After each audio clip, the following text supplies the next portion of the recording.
Thanks, Emer. Good morning, everybody. Delighted to be here in the beautiful surroundings and in Belfast for a couple of days. I think it was mentioned already, but I'll just remind on your tables there you can see a request to fill out a Slido little questionnaire. There's just 3 questions on it. Would really love if everyone in the room had a chance to do that. It'll just take a minute. Go on to slido.com, key in the code, and we'll have a look at them in just a second. So my name's Tina O'Dwyer. I'm with you. I'm based in County Clare. We have consultancy, training, facilitation, coaching called the tourism space, and one of our main areas of expertise is regenerative and sustainable tourism. And over the last few years, we've been happily involved with Tourism NI and some of the businesses individually on this very topic of sustainable and regenerative tourism. So what we are going to do today, we'll look at the Slido results in a second, but I suppose one thing to say about myself, I'm not an energy expert and I'm not a water expert or a waste expert, but over the few years we have developed expertise in trying to understand what this whole area of sustainability means and how it can be applied by tourism businesses. So there are a lot of supports out there, there are a lot of resources, there are a lot of reports, there are a lot of practical case studies, and it's still quite a challenge to know what am I going to do in my business, where am I going to start, and how am I going to apply it. So as I said, over a long number of years we've been working with businesses and destinations to kind of develop those roadmaps and support businesses in taking those steps. So hopefully the objective from today is that you'll walk away at the very least with some clarity on what it is you can do, maybe what it is you can't do as well, and also a really good sense of what supports are available to you within Northern Ireland right now. So I would say it's an active participation workshop. I'd be saying to you from the beginning, have a piece of paper there and say there's 5 things I'm going to do that I learned today that I'm going to do by the time I leave. You could have got 5 things just from Matt's talk there, for example. Just think about how am I going to apply this when I leave.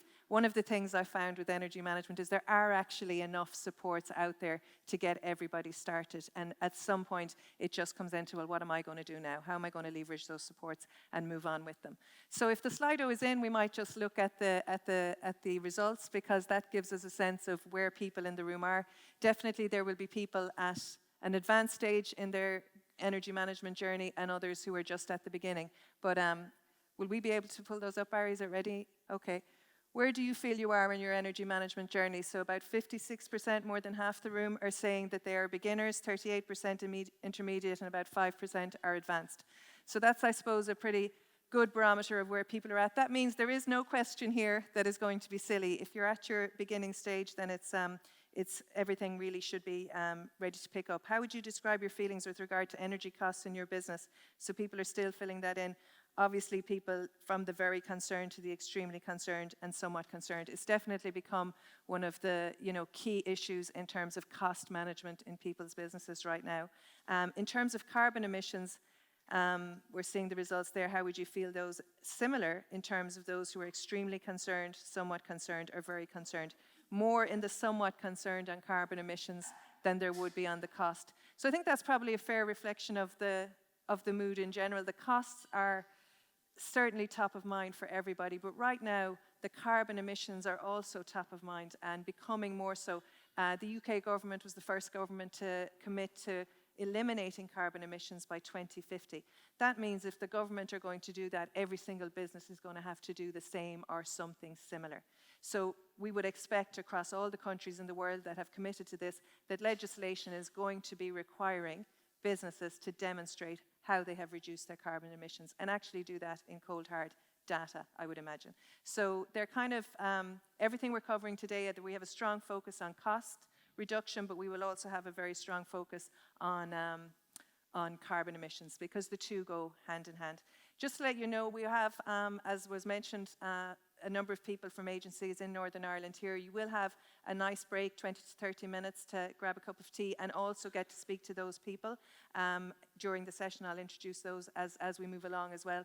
And you will have hopefully you have time for a networking lunch afterwards as well. So between 1 and 2, there'll be more chance to talk to people. We definitely find there's a lot of wisdom in the room at workshops like this. So any of you who've been doing anything on this journey, we will build in some time for you to get to chat at your tables as well and ask each other questions and share your information. So I'm going to speak a little bit about this idea of better tourism first. Then we're going to move into climate, carbon and costs. The 3 go hand in hand together. Support's available for businesses in Northern Ireland, and I'll introduce the speakers you're going to hear from there. The Leaner and Greener Roadmap, if there's such a thing, and 10 steps to leaner and greener energy management. So after the speakers, I'll be moving into those areas, and it's really a kind of a systematic methodology to approach your energy management, and the water and waste workshops were mentioned for the new year. It'll be a similar process for those as well. And then top takeaway actions from today, as well as the dates of the future webinars. So I'll go straight into this Super 6 of Better Tourism. With our work, we're very kind of interested in this idea of better. We're talking about climate and cost today, but that fits into a much wider agenda of sustainable tourism and regenerative tourism, which is an area that Tourism Northern Ireland are really interested in developing as well. And what does that mean, better tourism? I get a little concerned that when we focus on climate action, we narrow the whole discussion to climate action. And climate action is an agenda for every business, every industry, every country in the world right now. And it's going to be the dominant theme probably of the next 5 to 10 years. But for tourism particularly, sustainability is a lot wider than that. And I just wanted to provide a bit of context. We use this model with destinations we work with called the Super 6 of Better Tourism. And it's just a way of thinking about tourism that is a little different than we need to keep growing the numbers, we need to keep getting more visitors, we need to keep bringing the numbers back to pre-COVID levels and stuff like that. So regenerative tourism looks more at the round and how we feed into everything else and what is the optimal number of visitors that would give us that. Each of these stands for something. The first one we say is we build a profitable business that lasts. That's people forget this, one of the biggest things that tourism does is create businesses that are able to sustain themselves in communities and in beautiful places. So as a business owner or a manager, delivering profit over the longer term is one of the key things you do to become a sustainable business, because you build in continuity and certainty for yourself, your team, your suppliers, your community, and the wider economy. And tourism needs and generally does a good job of speaking about the contribution it makes to that. So that's probably the one thing you're completely responsible for that is a huge contribution. The next one is the environment. We take climate action. These are like a series of commitments that a regenerative business would commit to. So all of us, as we know, are committed to doing this now. It positions you well for the future. I'm not going to dwell on that because that's the rest of the day, but that's a key one. It's one of them. The third one is we benefit communities. People are at the very heart of tourism destinations, and we need their social license to operate. We have no social license without the agreement of the communities. So the key questions for tourism is, how can we think about ways in which to engage the local host community? How can your business help to make the destination a great place to live and work? And how can you collaborate with others to ensure that the benefits of tourism are felt not just by the visitor, but also by the host community? So that's a key part of a regenerative mindset. Empowering visitors is another thing. For being greener, you don't get to be any less delightful, and I think that was clear in Matt's talk there as well.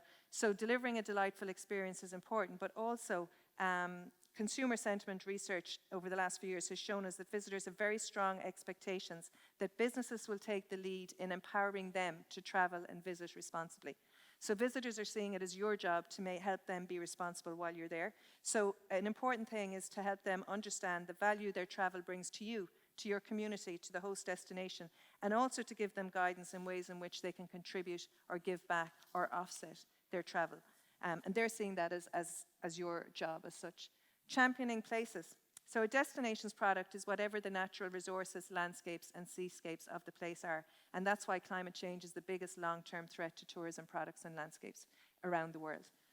But a destination's product is also its cultural heritage, its traditions, its customs, foods, drinks, stories, ways of living, its people. And this is why leaning into the heritage of your place is the biggest long-term opportunity for tourism products and places. So protecting and enhancing our natural environment and the cultural resources is just central to the long-term success of the industry. So that's a key part. And then working together. And today is an example of that, where we have so many stakeholders in the room together. There are some people who do have all the answers, but I think it's fair to say generally we don't have all the answers. But there's power in that if we can own that and say, look, we don't have all the answers, but we can work together to figure that out. And we certainly have enough to get motoring on this. Forgive the pun, that was a bad one. To get moving on this, pooling our ideas, pooling our resources, and as I said, you're going to hear about that today. So as a little, just to help yourself think about that, we're going to go straight into climate action after that.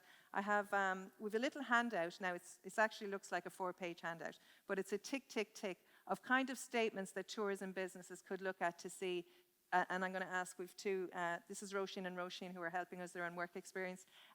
Just take a look at this, see if you can fill it out. It's a series of statements that makes you think, well, what am I already doing? What am I not doing at all? That helps me contribute to a better form of tourism. And you can take that away afterwards. It's not for anybody else to look at. It's just for yourself, and it's just to really embrace that idea that climate action is really important. That's where we start to do less harm. That's where we start to reduce costs. And then all these other parts are where we start to do more good, where we start to bring net benefit to Northern Ireland, to our communities, to our places, to our landscape, to our heritage. And while that's not traditionally the way tourism has been thinking, that's certainly the way tourism is having to move because of consumer expectations and also because of legislations. So as I said, it's just for you to take away and to have a think about. I'll give you a few minutes just to flick through it. And when you do, you'll get a sense of, yeah, I'm doing really good on X, Y, Z, and I haven't done anything at all on ABC. And it just kind of helps to give you a sense of where you are at the moment. I'm hoping when you go through that you generally realize that you may be doing more than you think, and that the things that you do have to do are clear, that you have left to do. And if you look at that and you say, not doing that yet, or that's in our plan for the future, there's your action plan starting to form. The ones you've already done are the things you can speak about right now, that you can put on your policy, put on your website, that people are interested in knowing about. So you're either going to have things that we already do and we're good at and we're proud of. There are things we're right in the middle of doing, and there are things we aim to do in the future. And I didn't speak to Matt at all before today or hear his talk, but that's exactly the way they were. Here's what we've done. Here's the figures. Here's what we saved. Here's the number of hours. Here's what we're doing right now, which is the Queen's University Belfast. And here's our plan. We want to get to goal level, and we know exactly where it is. And that's kind of a really good model. So climate, carbon, and costs. One of the biggest myths around this, and that stops people taking action, is that this is going to cost me a fortune. I can't go there because I already have enough costs, and this is going to cost me a fortune. I hope today you'll appreciate that that's not the true. One of the leaner and greener pieces of wisdom is that systematically managing energy will reduce the running costs of your business. It will make you leaner and will also reduce your carbon emissions from your business, making you greener. And it's a win-win situation. It's good for business and it's good for the environment. It's a win-win stroke, no-brainer type of situation. If you use less energy, you will pay less money for that energy. It is that simple. If you lose that less energy, you will be causing less carbon emissions. Some things are what you call no cost and low cost, so you can do them immediately without any cost, and others will require an investment. And then it's a question of thinking, well, how long will it take for that to pay back before I am then reaping the benefits of it? And in general, the maximum payback at the moment seems to be around 8 years, and that's falling for any of the big investment stuff. So I'm going to move on to the available supports right now. We have 4 speakers who are going to talk about what is available to you right now. Again, I'd be saying listen intently, take notes, because you have a chance to meet all of these people and some of their colleagues as well after the tea break. So I'm going to invite first Conor Worski, who's the Energy and Resource Efficiency Program Manager with Invest NI.